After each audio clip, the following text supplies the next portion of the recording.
منگولوں کی اس یلغار کو روکنے کے لیے اب مصر کا نیا سلطان ملک مظفر اور سالار اعلیٰ بیبرس دونوں مل کر اپنے لشکر کی تعداد بڑھانے کے ساتھ ان کی تربیت کا کام بھی سر انجام دینے لگے تھے۔ آخر فلسطین میں قدم جمانے کے بعد ہلاکو نے مصر پر قبضہ کرنے کا فیصلہ کر لیا۔ اس نے مصر کے سلطان کے نام ایک خط لکھا جس کا مضمون یہ تھا: یہ اس کا فرمان ہے جو ساری دنیا کا آقا ہے، اپنے شہر پناہ منہدم کر دو اور اطاعت قبول کر لو، اور اگر ایسا کرو گے تو تمہیں امن اور چین سے زندہ رہنے دیا جائے گا۔ اگر تم نے یہ بات نہ مانی تو پھر تم کو جو کچھ پیش آئے گا وہ بلند بالا اور جاودانی آسمان کے علاوہ کوئی نہیں جانتا۔ منگول اور وہ پرست تھے۔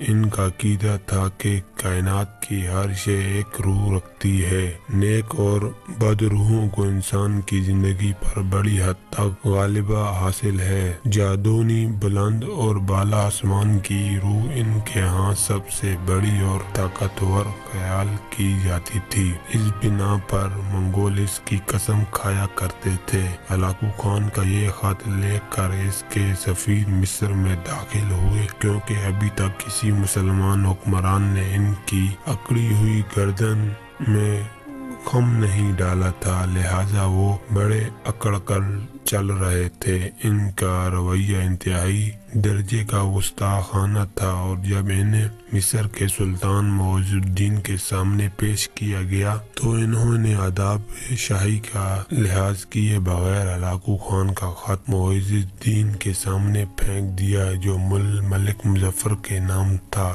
جو مصر کا سلطان تھا۔ اس موقع پر مصر کے سلطان ملک مظفر کی آنکھیں غصے میں شعلہ برسا گئی تھی، تاہم اس نے کسی رد عمل کا اظہار نہ کیا، صبر کیا۔ اس وقت بیبرس لشکر کے سالار اعلیٰ کی حیثیت سے اس کے قریب بیٹھا ہوا تھا۔ وہ بھی اپنے رد عمل کا اظہار کرنا چاہتا تھا، لیکن صبر اور تحمل سے کام لیا گیا۔ ہلاکو کا خط سن کر مصر کے سلطان ملک مظفر نے ہلاکو خان کے سفیروں سے کہا: ہم نے ہلاکو خان کا کچھ نہیں بگاڑا، اس لیے بہتر یہی ہے کہ وہ مصر کو اپنے حال پر چھوڑ دے، ہمارے امن و امان میں خلل نہ ڈالے۔ اس پر ہلاکو خان کے ان سفیروں میں سے ایک جوان کا سر قرضہ تھا، غصے میں ان لال بہبو کا ہو گیا، چلا کر کہنے لگا: کیا تم یہ چاہتے ہو کہ تمہاری وہی اشر ہو جو بغداد کے مغرور خلیفہ کا ہو چکا ہے؟ اچھی طرح سمجھ لو، ہمارے آقا کی قوت لامحدود ہے اور دنیا کی کوئی طاقت اس سے ٹکر نہیں لے سکتی۔ وہ خوب جانتا ہے کہ تم جیسے خود سر حکمران اور ان کی رویہ سے کیا سلوک کرنا چاہیے۔ مصر کے سلطان ملک مظفر نے ان سفیروں کو بڑا سمجھایا کہ اپنی روش سے باز آ جائے، لیکن ان کا لب و لہجہ ناقابل برداشت ہوتا چلا گیا تھا۔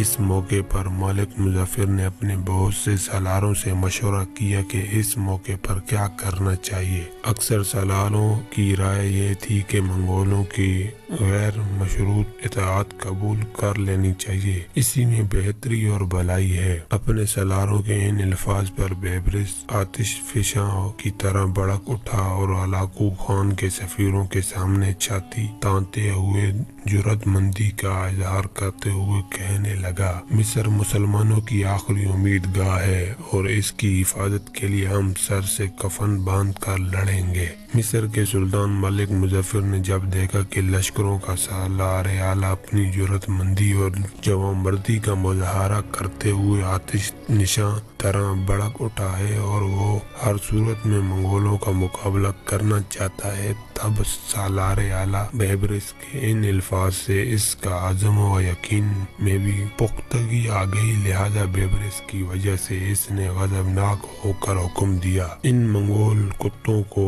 کتے کی زبانیں گدی سے کھینچ لی جائیں، ان کا خاتمہ کر دو، اور ہماری طرف سے ہلاکو خان کے لیے یہی جواب ہے۔